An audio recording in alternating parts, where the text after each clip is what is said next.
gelmiş, inanmıyorum. Çocuklara haber vermem lazım. Çocuklar. Bamban gelmiş, ne yapacağız? Evet, kırmızı bamban gelmiş, saklanmamız lazım. Gel. Çocuk odasına gidip saklanmalıyız anneciğim. Her yerde bizi arıyor annem ya. Efendim anneciğim. Söyle paşam. Saklan Kerem, saklan. Aferin benim oğlum, oraya girdi. Bak, en güzel yer orası. Kerem kendini güzel sakladı. Murat, sen de yorganın altına gir, saklan. Bu bamban ne istiyormuş anneciğim ya? Her yerde aranıyor ya. Saklan. Herkesin evine gidiyormuş böyle. Efendim anneciğim. Anne. Bambanın beyazı var ya. Evet, bu kırmızısı anneciğim, kırmızısı. Dışarıdan gördüm, kapıdan içeri girdi, dış kapıdan bizim evin içine geldi. Bir bakayım salonda mı değil mi anneciğim, siz saklanın. O bambanın beyazını istiyor. Hayır anneciğim, Allah, arkadaşını mı arıyor diyorsun yani? Evet.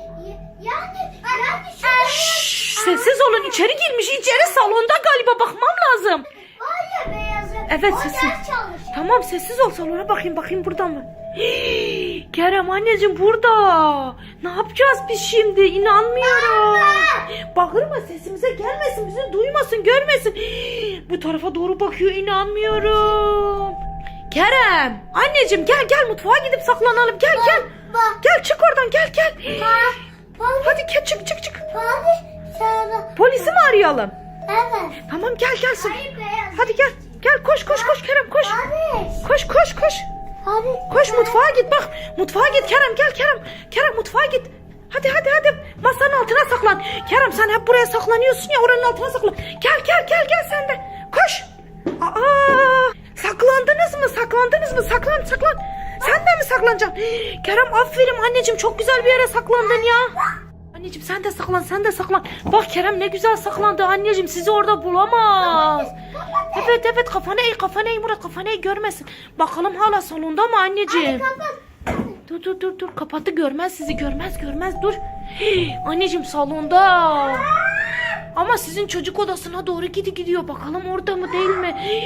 Evet, çocuk odasına doğru gidiyor, sizi orada arıyor, inanmıyorum. Baksana, her yerde sizi arıyor, sesinizi çıkartmayın anneciğim, çıkartmayın. Her yerde sizi arıyor odanızda. Anneciğim, saklanın.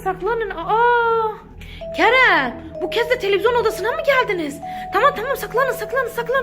Saklan bir yere, bul. Trambolin altına mı saklandın?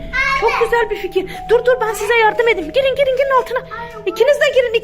Hiçbir şeyiniz görünmesin. Güzel oldu. Görünmezsiniz böyle. Bakayım şimdi nereye gitti acaba ya bu bamban? Hala odada mı? Anneciğim, sizin odanızda değil. Odanızda değil, yok. Acaba nereye gitti bu? Kalkmayın, çıkmayın. Ben mutfağa bakayım, acaba mutfakta mı? Evet, mutfakta anneciğim, mutfakta. Bak, her yerde sizi arıyor, inanmıyorum. Baksana, evet, mutfakta. Kerem, Murat, bu bambandan kurtulmamız lazım. Nasıl kurtulacağız? Abi. Sen çıktın mı oradan? Belki beyazını çağıralım, beyazı sensin. Kırmızısı onunla birlikten gidecek. Gerçekten mi? Olabilir ama biz nasıl çağıracağız anneciğim? Çağıramayız ki. Bak, Murat arıyor. Beyaz bamban değil. Evet. Saklanın. Gel. Oradan çık. Kerem, ne yapalım biliyor musun? Gel, sizin camın odası açalım, belki camdan gider. Gel. Belki gidiyor. Gel, camı aç, çabuk. Çık anneciğim, çık. Dur, ben sana yardım edeyim. Şu camı aç, belki camdan çıkar gider. Gel, siz saklanın, gel. Gel, camı açtık. Siz odaya gidin, tekrar saklanın, belki bu tarafa doğru gelir. Kırmızı bamban. Tamam, gel saklan, hadi, seni duydu. Oy, çarpıştınız, kaldı kardeşine. Gel, yardım edin. Saklan. Geliyor. Geliyor anneciğim, gerçekten geliyor. Bak. Bak, geliyor. Gerçekten odanıza doğru gidiyor, inanmıyorum. Bak, gidiyor. Şş, sesinizi çıkartmayın, duymasın sizi. Gerçekten cama doğru gidiyor ya, inanmıyorum. Gitti, cama doğru gitti ya. Evet, bak gitti. Kerem, gördün mü? Camdan gitti. Bence arkadaşını aradı, bulamadı ve gitti. Senin dediğin doğru anneciğim. Gerçekten bambam arkadaşını aramaya geldi. Burada bulamayınca ve gitti. Aa, sen ne kadar akıllı bir çocuksun anneciğim ya. Gerçekten dediğin doğru çıktı. Kurtulduk, Bam Bam gitti.